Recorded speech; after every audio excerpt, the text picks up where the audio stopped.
Hey, you're tuned to Resilience Radio, Episode 7 with Lizzie Pope. I'm Irvin Eisenberg, show host and owner of Resilience OT.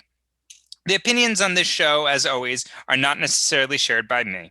I like to showcase a variety of different health perspectives, and it may or may not resonate with you. Additionally, this show is not meant to be medically diagnostic or prescriptive in any way, and you really should seek your own healthcare practitioner before making any significant changes. My guest today is Lizzie Pope. She has a BA in psychology from Dartmouth, an MS in nutrition and applied physiology, and got her registered dietitian credentials from Columbia, as well as a PhD in animal nutrition and food sciences from UVM. She has recently become a certified intuitive eating counselor, and she is a professor at UVM, where she's been teaching for 6 years in the nutrition department, as well as doing research on how and why people make the food and exercise decisions they do. It's great to have you on today, Lizzie. Thanks so much for having me. It's good to be here.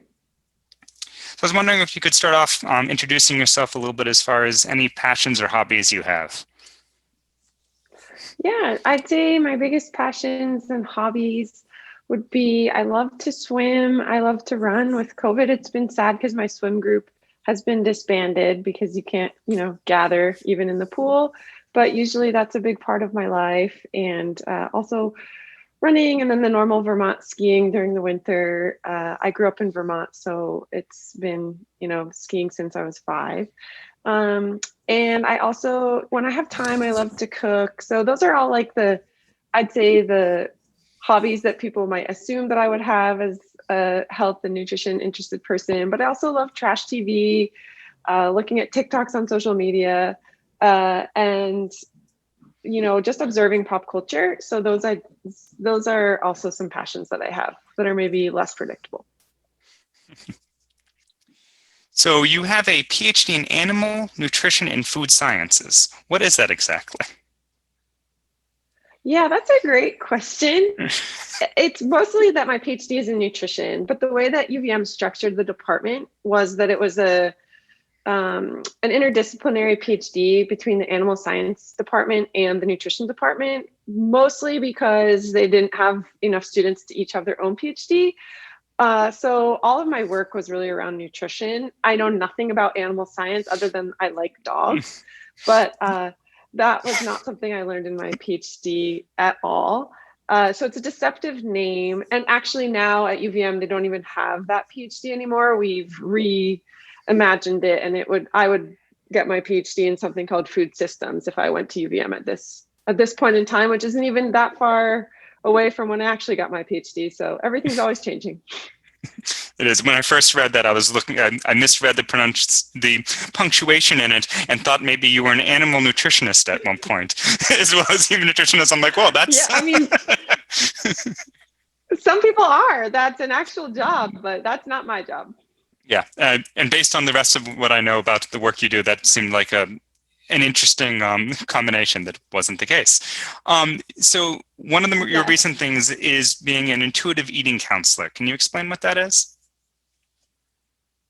Yeah, so intuitive eating is basically 10, I wouldn't say steps, but there's 10 principles of intuitive eating, and it's a philosophy of eating that was written about by Evelyn Tribole and Elise Resch in their book, Intuitive Eating. They're 2 dietitians who I would say basically invented this philosophy of eating and then popularized it through multiple editions of their book, Intuitive Eating. They're on the 4th edition, I think, just came out this past summer.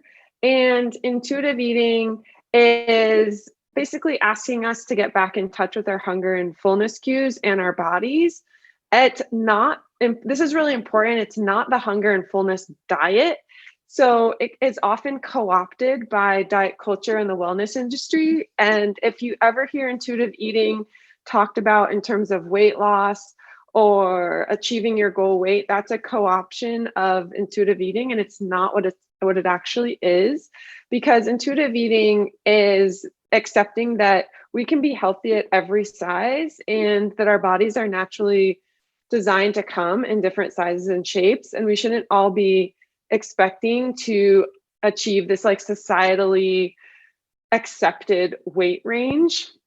And so intuitive eating is, again, these 10 principles, including things like rejecting diet culture, making peace with food, stopping the food police, recognizing your hunger, recognizing your fullness, feeling satisfaction, including like intuitive movement in your day, which just means movement that feels good to you. And then the last principle of intuitive eating, I know I haven't said them all, but the last principle of intuitive eating is gentle nutrition. So that's where nutrition comes back into intuitive eating. But it's really the last principle for a reason, which is that you want to get through all of the other 9 principles. Very importantly, like rejecting diet culture and making peace with all foods before you start to then bring nutrition information back into your eating. And so I really turned towards intuitive eating professionally when I got kind of sick of looking up at my sea of students. So I teach the Fundamentals of Nutrition course at UVM, which is a large course. It can be up to 290 students some semesters. So we're usually in a big lecture hall, and I would look up at my students and I'd be talking about the connections that we thought we know, or that I thought I knew, between weight and health. And it started to feel really negative to look up at my students and see that some of them were in larger bodies, and like thinking about the messages that they were feeling and taking from what I was saying about what would happen to you if you were in a larger body. And also this like diet culture thinking that we tend to have, which is that if someone's in a larger body, it's like their fault and they've done something to cause that, or not done something to cause that. And I just was like so sick of it. And I had research experience is helping on studies that were weight loss studies. And I would see the same participants come back again and again to participate in the study. But I would be like, well, if it worked for you the first time and we haven't really changed what the study intervention was, but you're back, then did it really work for you the first time? And like, what are we doing? And so I just started to second guess what I thought I had known and what I'd been trained in nutrition to know, which was that like we should all be trying to be at a certain weight. And if you're not at that weight, your health is going to suffer. And so I started looking into other ways of looking at the nutrition and wellness world. And one of the big, we have like 2 paradigms in nutrition. One is called the weight normative approach, which means that you believe that weight is intrinsically related to health. But then the other approach is called the weight inclusive approach, which means that all bodies can be healthy and that weight is actually not intrinsically related to health. It's health behaviors that kind of determine your health, and we have more control over health behaviors than we have over our weight. And so I started to get really interested in the weight inclusive approach to health. And the weight inclusive approach to health, intuitive eating is a huge part of that. And so I wanted to become a certified intuitive eating counselor so that I would have more knowledge about intuitive eating so that I could share it with my students and kind of rearrange my research and my teaching in a more weight inclusive way, because I felt like it was kinder. And that's honestly just like how I got there. I just felt like it was kinder. And if you look at the science between weight and health that we think is so strong is actually full of holes. And it's really hard to do nutrition studies well because it's very hard to randomize people to follow certain diets for long periods of time and make them do that. And then to follow them for like 50 years to see what health benefits they might have from following a certain diet. So we don't have any of these studies. We have like no really solid clinical trial nutrition studies that have very long periods of time that they've followed people. And so what we mostly have is like these epidemiological studies. Oh, sorry. My watch just thought it would talk to us. No worries. What we mostly have are these sorry, Irvin. What we mostly have are these epidemiological studies, and the epidemiological studies they can tell us some really good information, but in terms of telling us whether a certain weight is going to lead us to be healthy or not, you can find a lot of holes in that research. And one of the things we definitely know is that most people that lose weight tend to gain that weight back. Most people that go on a diet tend to regain the weight that they've lost on that diet plus more. And so then why do we keep telling people to do something that is not like maybe potentially not even possible? And so all of that got me into intuitive eating. Sorry, very long answer to your question, but it's kind of been a long journey. Yeah, it seems like a long and important journey. So you've been teaching at UVM for about 6 years. When did you start making that shift in your consciousness and wanting to study more on that? Yeah, that was 2 years ago. So in 2018. So you've been really steeped in your education and your teaching in sort of in a non-weight normative approach to nutrition. And I feel like we tend to use, and I don't pretend to be a nutritionist, so correct me on any of this, of course. I feel like we tend to use certain indicators that are really easy for us to latch onto for metrics of health in general, and weight ends up just being sort of a substitute. I think a lot of the insurance companies like to have very simple quantifiable things, so we have our BMI charts that don't even actually measure BMI half the time. They're just height and weight comparisons. And it's really easy for us to get caught up in these very easily measured things. And I feel like a lot of people, and I find myself at sometimes sort of agreeing that, well, weight doesn't matter so much, but I could stand to lose a couple of pounds myself. It's sort of the individual might agree with you, and then in one breath, and then in the next breath, think that they might be the exception to that rule, and they should just do a little more to lose some weight. And I feel like speaks to how prevalent it is in our society. Do you have any recommendations for the person who intellectually might agree with you, but somehow makes themselves the exception to that rule? Yeah, I mean, that's a great question. It's so prevalent to have that view. I think even those of us who are intuitive eating counselors, like at one point, we have felt that way. Like, oh, we totally believe in this weight inclusive approach, except that we want to be in like this size body. So I would say one thing is like, whenever I rail against diet culture and say how harmful and how diet culture steals our time, our money, everything from us, as Christy Harrison, an anti-diet dietitian, would say, I never rail against the dieter, because many of us believe that we could be a different size, potentially because we feel like we would feel better if we lost a few pounds, I think, as you kind of mentioned, but also because we have all these subconscious influences coming into us about what size we should be from diet culture that we don't even recognize have happened, right? Like, we don't really recognize why we want to be a certain size, but oftentimes diet culture has planted those images in our mind, or those beliefs that we can only be healthy at a certain size.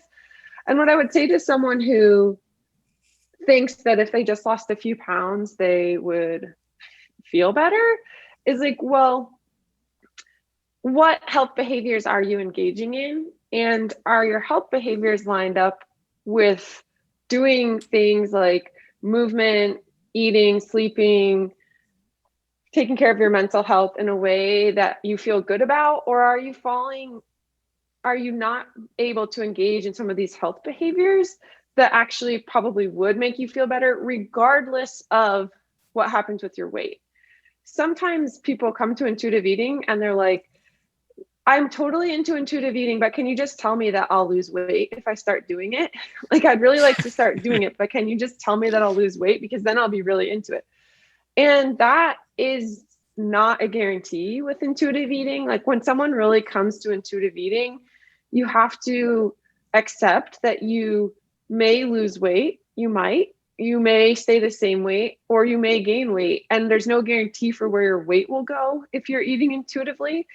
But it's very frequent that people's health improves when they start eating intuitively, because they start to respect their body more. And by that, I mean, they start to do some of these health behaviors that we know are correlated with better health, both individually and through research.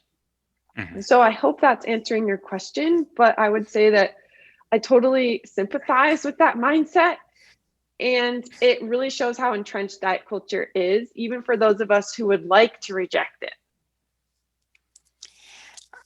I had heard or read an article from a guy who does dissections, and he's a rolfer doing structural integration like myself. And he wrote this article called "How I Fell in Love with Fat," and he was talking about the actual act of taking apart cadavers and how that every med student has to be taking out cadavers, and fat in and of itself is the tissue that's in the way of learning what you need to learn.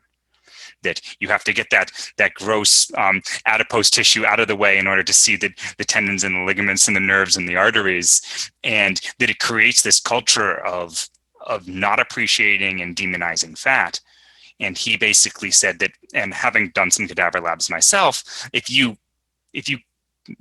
hope this isn't too gross for the listeners, but if you cut into fat directly, it is pretty gross.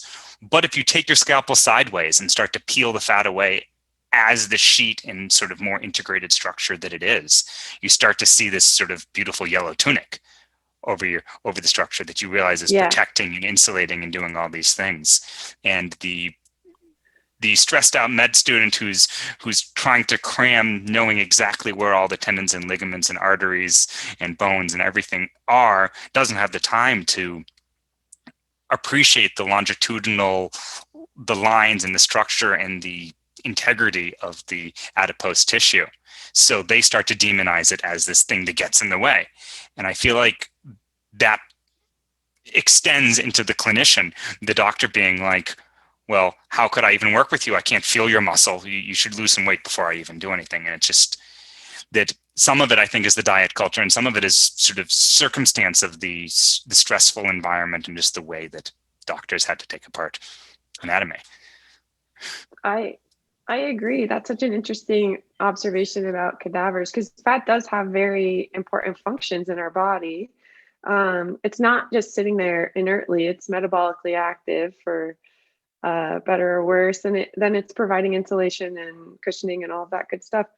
But I'd also say there's a huge weight bias in medicine, and I say medicine broadly, including dietitians. Dietitians are weight biased as well, so I'll include myself in like my profession in this statement. But in medicine, I feel like there's just a huge kind of ignoring that a fat person could have any sort of problem that's not related to their fat. And so then there's a lot of kind of overlooking some medical diet. I mean, there's horror stories about people in larger bodies being overlooked for actual medical problems and told to just go home and lose weight when they have something that's completely unrelated to their weight, and it's never found because they were ignored and not given the same care that someone in a smaller body would have been given. So I feel like when I teach intro to nutrition at UVM, I have students from all different majors in that class, and a lot are nurses,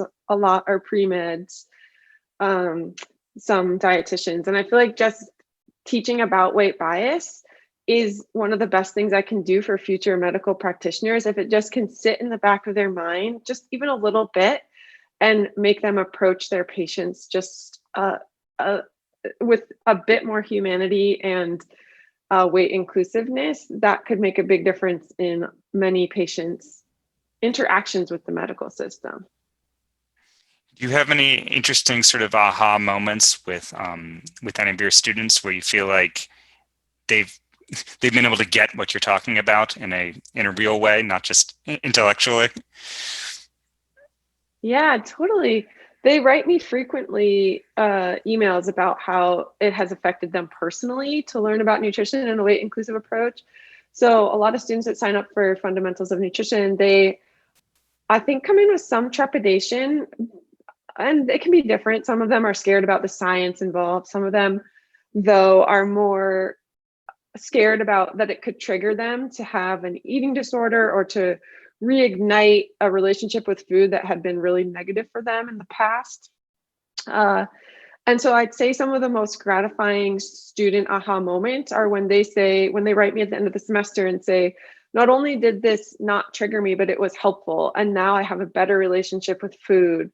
And I'm not so I'm like eating all the macronutrients and I'm fueling my body appropriately. And I'm not thinking about food all the time. And that's huge. Like, that's like, yes, you got it. That's what it should be. Like, food should be supporting us. It doesn't need to be our main focus in life. So I'd say that's big. Some of them will talk about, especially this semester, when some of them have been at home taking the class with their parents right nearby. It's like their parents are watching the lectures over their shoulder or something. And they'll say that like they went home and they told their family about intuitive eating, and now their mom's doing intuitive eating with them or something like that. And that's hugely gratifying as well. Like, they're spreading the message.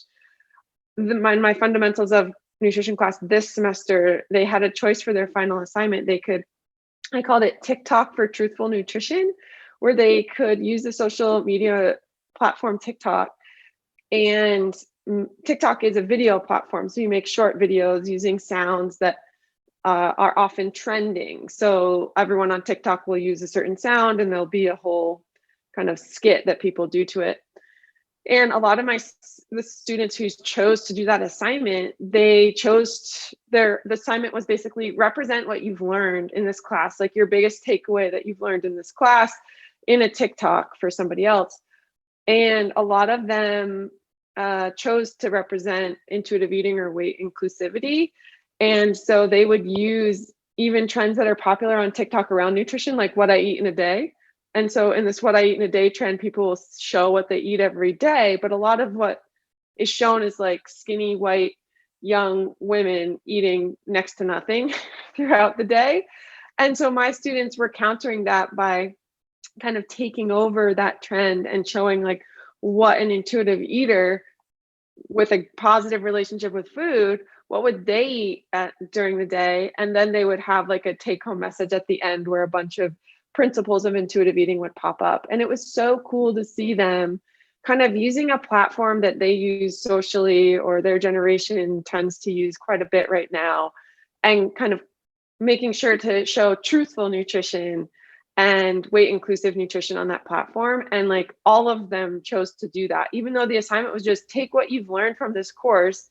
And theoretically, they could have chosen anything in the course, and they maybe even would have chosen weight normative because the book is very weight normative. So perhaps they may have chosen something from that, but they didn't. It was all like weight inclusive, intuitive eating type messaging. And that was really cool to see. In doing some research for this podcast, I couldn't help but to check out the ratemyprofessor.com, which is which you have a perfect 5-star review on. So I haven't checked it for a bit. So I just thought it was particularly because you looking at it, you seem to be really trying to have your finger on the pulse of the students and the culture you're working with. It seems like you've at least successfully those who are rating professors on ratemyprofessor.com seem to be are really appreciating your approach for whatever that's worth. But I know that students that rate on their go ahead. Oh, no, you go.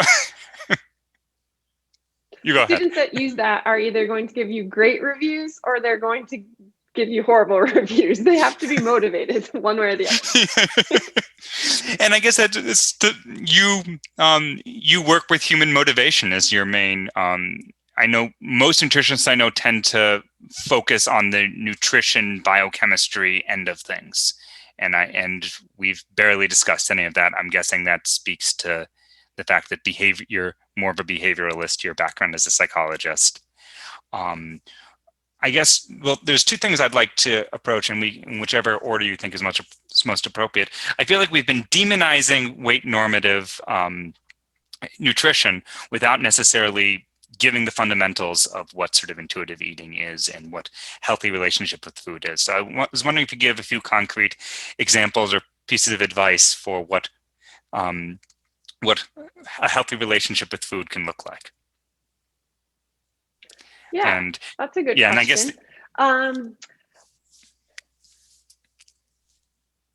I think, to me, a healthy relationship with food at its essence includes all foods. And I can say that on the biochemical level and on a more practical level. So if we're talking, and you're right, like most of my background is more behavioral based.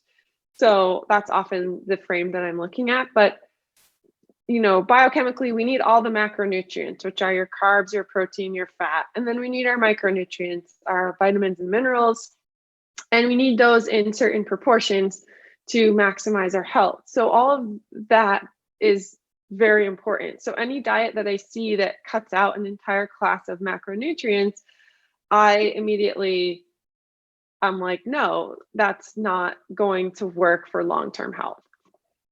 But on a more practical level, I'd say that a healthy relationship with food, to me, respects what your body is trying to tell you and respects that you might have a different way of eating than your friend or your partner or your child or your mother. Like, your relationship with food is going to be unique to you.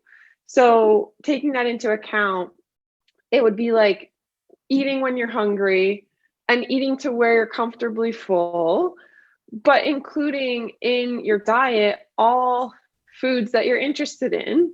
And I think a lot of times people have what in intuitive eating world we call like shit lists, food shit lists, where, sorry if you can't swear on this podcast, I didn't ask. Feel free to. You might have to bleep it. Nope.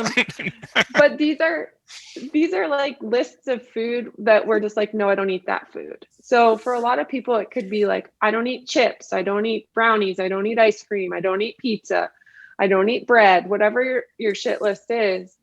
But with intuitive eating, it's really important to take a look at that list and think about how you might be able to take those foods off of that list and give yourself unconditional permission to eat all foods. And to do that, there's like a series of steps, and I can't provide like individual advice on the podcast for every person, but it often looks like, foods that you never would have let in the house before, you purposefully buy them and put them in the house and you eat them when you want to eat them. So if you want to eat ice cream, you eat ice cream. And you do that until you no longer want to eat ice cream. And so some people are like, well, I'm going to eat ice cream forever because I love ice cream and I'll just never eat anything else. I'll just keep eating ice cream. But that's not what happens, because our body goes through a habituation period where once we stop restricting a food, it loses power over us. And we don't think about it all the time because it's no longer restricted. It's no longer special. And if we eat it all the time, we get sick of it. I think about this, like if you go on vacation, when that used to be a thing that we could do, and you would go to another country perhaps, and you're on vacation. So you're just eating whatever you feel like eating, but maybe you sometimes we travel to places where like you can't eat fresh fruits and vegetables because of food safety issues, or they're just not available or appealing to you.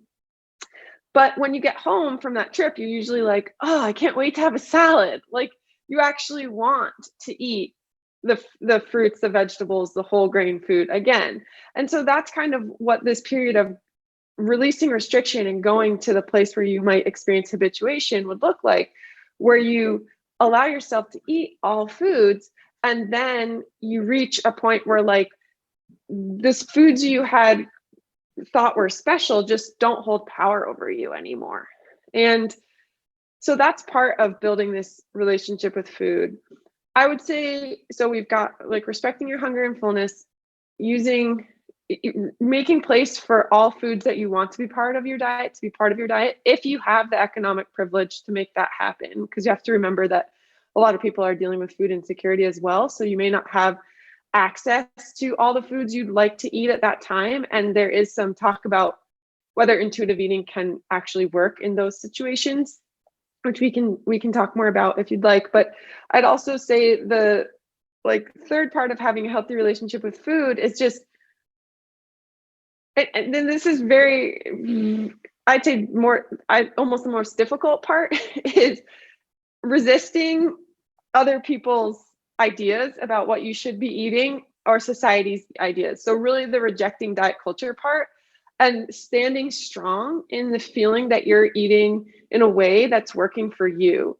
And part of knowing that a way of eating is working for you is being inquisitive about the foods you eat. So there's some foods that I used to really like, but every time I'd eat them, I wouldn't feel that good after, right? Like if you eat too much of some food, like I don't want to demonize any certain foods here, so I'm not going to give an example, but if you eat too much of a certain food and then you recognize like, ugh, I don't feel so good after that, then eventually if you're paying attention to how your body reacts to certain foods, you're just not going to eat that food that anymore, or to that extent. You'll have a little bit versus a lot of it, or something like that. And I think where this can tie into diet culture for people is that sometimes people think like, well, bread doesn't make me feel good. But is it true that bread doesn't make you feel good? Or is it actually that you think bread is not supposed to make you feel good, for example, because diet culture has taught you that? So kind of decoupling how our body feels and reacts to foods from like outside influence can be really challenging, but I think is an essential part of building a healthy relationship with food. I have so many different follow-up questions. Trying to figure out which direction to go here. Well, one is when you're talking about sort of the bread piece, what are your thoughts on food sensitivities and sort of people's, you hear some people say, oh, there's so much more allergies these days, and you got the people who sort of dismiss people's express food sensitivities. And then there are times when it seems like someone's got such a laundry list of food sensitivities that it makes me wonder if that is actually the case for them or if they're falling into some sort of particular trap. I'll have you speak to that. That's so hard. That's so hard. I also have had similar experiences. So on one hand, like my brother a few years ago got diagnosed with celiac disease, which is an actual autoimmune disorder where you can't eat gluten, which is a protein in wheat, rye, and barley. So you can't eat foods that have that protein. Now, he had to go through like diagnostic testing for that, got an endoscopy. They take a piece of your intestine, they look at it for damage. You know, there's like an actual way that we can diagnose people with celiac disease. And then if you're diagnosed with something like celiac disease, you really need to be careful with what you eat because you'll continually damage your intestinal lining. So that's like one spectrum that I feel is actually pretty cut and dry compared to these other types of food sensitivities that I hear a lot of people. And I have friends that will say to me, like, I'm not eating dairy, I'm not eating wheat, I'm not eating strawberries, I'm not eating peanuts, like what, soy, whatever it is. And eventually they get such a long list. And I'm like, well, what are you eating? And they can really start to close people in. And so I have a few things about this. One is that if you think you have food sensitivities, why do you think that? Do you think that because of a lived experience you've had with the food? Have you gotten allergy tested? Did you get tested at like your naturopath?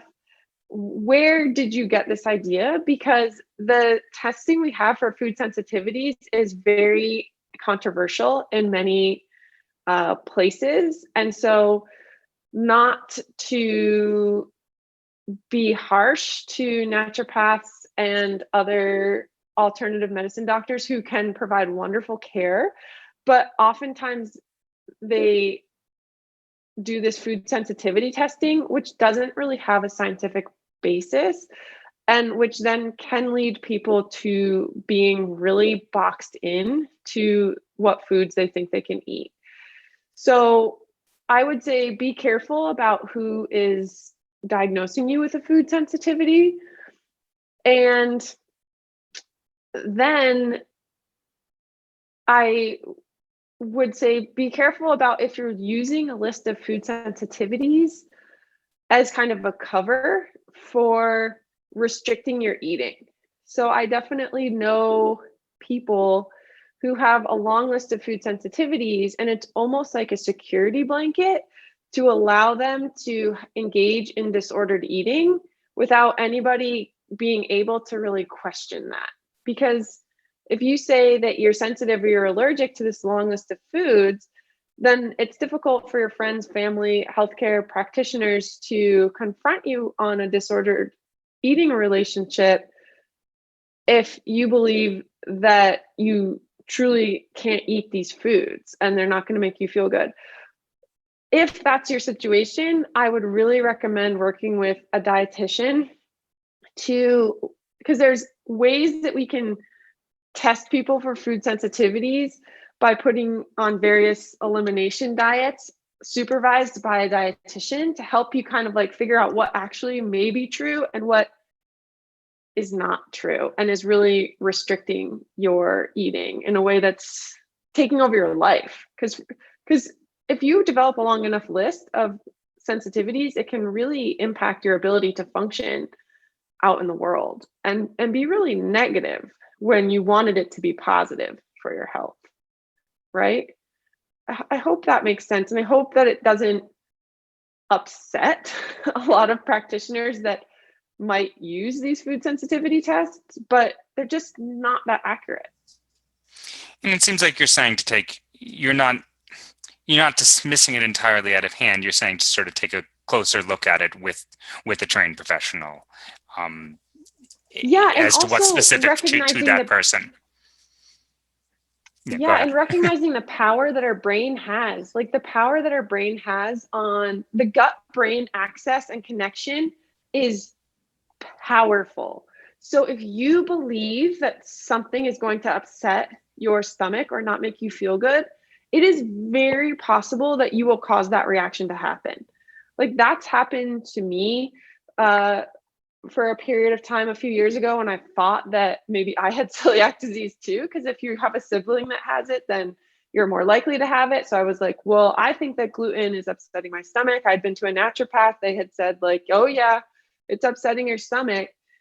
And so for a period of time, I was like, well, it's definitely upsetting my stomach. But then I went through some of the testing for it and they're like, no, you're having no reaction to it. You just are believing that it's causing this. And so once I freed myself from that belief, I was like, oh, actually, I really love bread and it's making me feel fine. So I want to give grace to anybody who's dealing with these food sensitivities because the connection between our brain and once we believe that something is bothering us and how it feels when we eat it, that's a real thing and that's a real connection. And that's why I feel like you have to work with a professional to kind of unlayer yourself from some of this if you're not happy about it. And you may actually have a sensitivity. It's totally possible. You know, people have food allergies. It's completely possible. But you want to make sure that if you feel like it's harming you, that you get professional advice about it. So what is your current research? Are you doing any current behavioral research that you care to share? Yeah, we just finished a study on cooking behavior for college students. So encouraging college students to learn to cook and whether that would increase their diet quality and whether by providing them with cooking classes, we could increase their confidence in cooking, which is called food agency. And also whether we could decrease their stress level if we help them learn how to cook. That was the first part of the study. And then we also provided them with meal kits for the second part of the study, seeing like if we gave them cooking classes in the first part, and then we gave them the raw materials to make meals in the second part, would they have higher food agency, lower stress, and better diet quality? And so that was a study that we carried out last year, and we're just analyzing the results. It looks like, yes, if we give cooking classes, we can increase college students' food agency, so their confidence and their self-efficacy around cooking. Unfortunately, it didn't increase their diet quality and it didn't decrease their stress.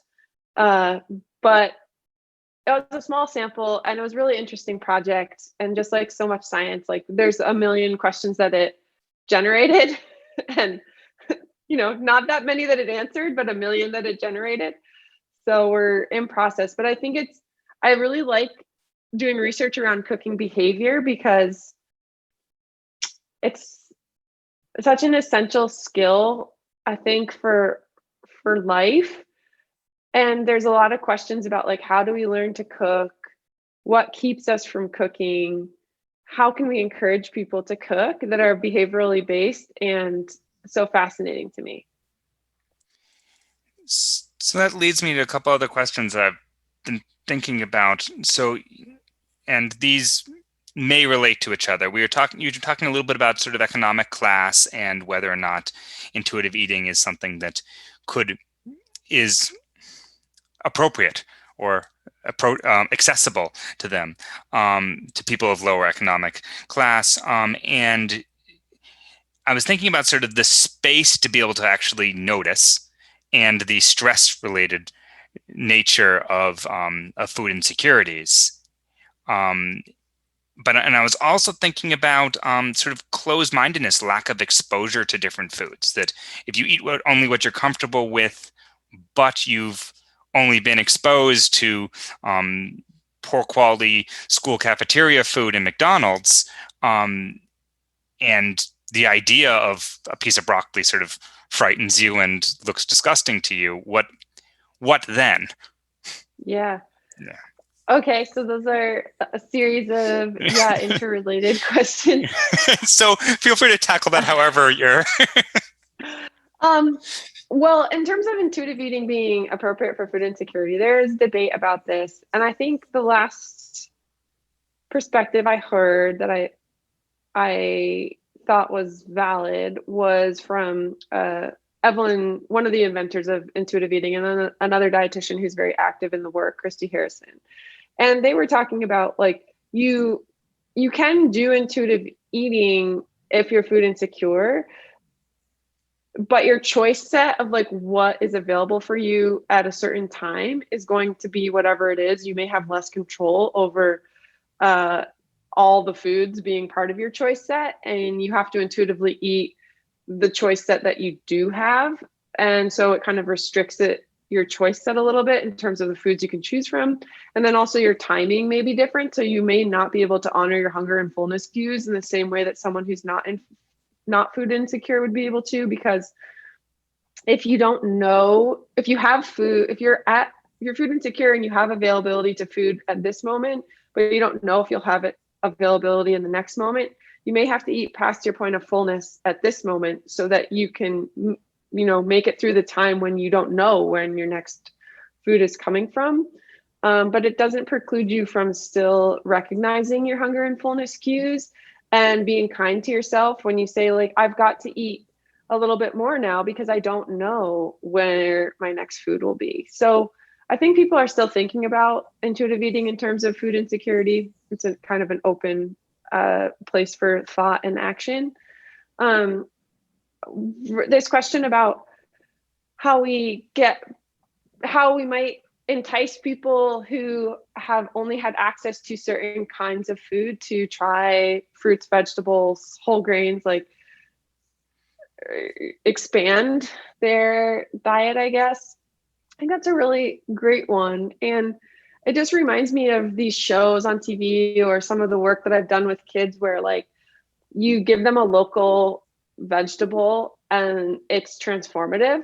It's like they've never had a local carrot before. They've only had like a boiled carrot as part of a school lunch or something.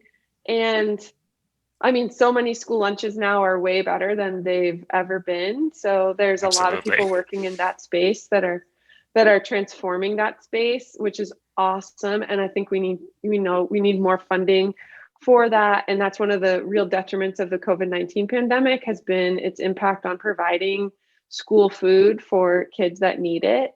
But I think that for kids, I think that there's a place for nutrition education that is really experiential and hands-on, where you're introducing them to these various forms of food that taste good. Like you can make fruits, vegetables, and whole grains taste really good, and you don't have to make a big deal about it. If you just make food that tastes good, You don't need to tell all the kids like, oh, wow, there's so many vegetables and nutrients in here. Just make food that tastes good and people will eat it and they'll get that nutrition. I think sometimes we try to like convince people like, oh, look, we made this really nutrient dense item. And it's like, they don't want to eat that. Nobody wants to eat that. The other research that I've done on people's taste preferences is like, taste is the driver of food choice. Why do people choose what food to eat? By and large, based on taste. So as nutrition professionals, I think it's so important that we talk more about taste. And if we're trying to expand people's palates, that we make food that tastes good and then they'll eat it. And that's just that, whether you're dealing with kids or adults. So I guess this leads me to wonder that our tastes have developed as, I mean, this is not to get into the paleo diet specifically, but our tastes have evolved over time to during times when sugars weren't as available to us. And I believe, I might have my history wrong on this, that a lot of our processed foods were created so that soldiers could actually, who were suffering PTSD and such and were under a lot of stress, would actually eat. So it was to put in those signals that make us want to eat the food, so the sugars and the salts and such. So if we're being intuitively eating and being okay with what our body wants and what tastes good to us, but we're wired to seek out sugars, and now we have access to all these sugars, how does intuitive eating help break that cycle of sort of being addicted to processed foods and sugars? Yeah, well, our body has evolved to have our taste buds recognize sugar and salt, and we like that. And then food companies have maximized the inclusion of those nutrients in many foods because then they taste good. So that's true. But I would say that it goes back to the piece I was saying about making peace with all foods and removing restriction. Your body is going to want to have a mix of nutrients. You're not just going to want to eat the sugar, salty, fatty foods always. Like, that's not going to make you feel good. So if you're honoring your body in how it's feeling, you're not going to respond well to a diet that is just sugar, fat, salt. I would also say that this is all where the 10th principle of intuitive eating comes in, where gentle nutrition is a part of intuitive eating. So making sure that you're including the fruits, the vegetables, and the whole grains in your diet is part of intuitive eating. It's the last part, but it's still a principle and doesn't throw nutrition out completely. It's two dietitians who made up the concept. So they're invested in nutrition being part of this, and that's where gentle nutrition comes in. But you're including the fruits, vegetables, and whole grains, I think, for a different reason than maybe in diet culture, which for intuitive eating, you're including them because you know that they're going to make your body function at its best and feel really good. You're not including them because you think inclusion of them is going to make you lose weight. It's a subtle distinction, but it's actually very important in terms of how you look at like why you're eating the food you're eating. Mm-hmm. Yeah, I think I can see that. So I'm wondering if you have any parting advice for the listeners. Any sort of, we've covered a lot of territory, there's a lot of cultural things to unpack. And aside from sort of seeking a trained professional, is there any is there any sort of easy takeaway that you hope every listener and maybe every student in your class would leave if they only remember one thing? Yes, standard piece of advice: always consult a professional. But other than that,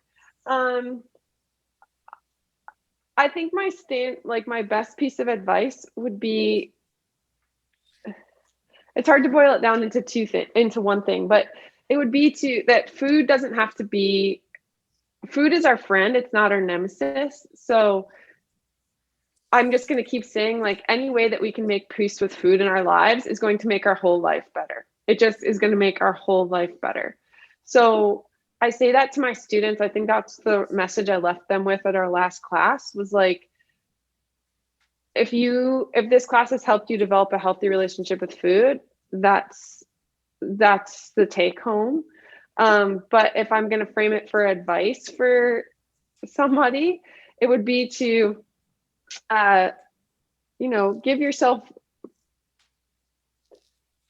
it depends. It's like every listener is going to be in a different position with their relationship with food. So like some of them are going to be like, yeah, I already have a great relationship with food. This was so gratifying. And then others are going to be like, oh gosh, do I have a horrible relationship with food? Like I have all these restrictions and rules around my eating. And I think if you're in that position, my advice would be, it doesn't have to be that way. And if you feel like food is taking up an outside sized part of your life, there's another way of looking at food and making food be a friend to you and not a foe. And then if I was going to give a nutrition focused final advice, it would be fruits, veggies, and whole grains. If you've got those, like, people always looking for another way to, like, another nutrition magic bullet, or magic idea. People are always looking for, like, what's going to make us healthy. But fruits, vegetables, whole grains. If there's anything the evidence shows us, it's that. Well, great. Thank you. It's been so great having you on today. Yeah. What's some really great perspective on stuff. I really appreciate it. Thanks so much for having me, Irvin. It was great to be on. I love that we have a dietitian who tells us not to diet. It was really great having Lizzie on the show talking about how we really need to change our relationship with our food and not demonize or alienate any particular foods or body types, and that our focus should be on well-being and health, not on any particular body type or in the avoidance of any particular food. If you enjoyed this episode like I did, please subscribe via the podcast and leave a positive review. I hope you enjoyed listening. This was Resilience Radio.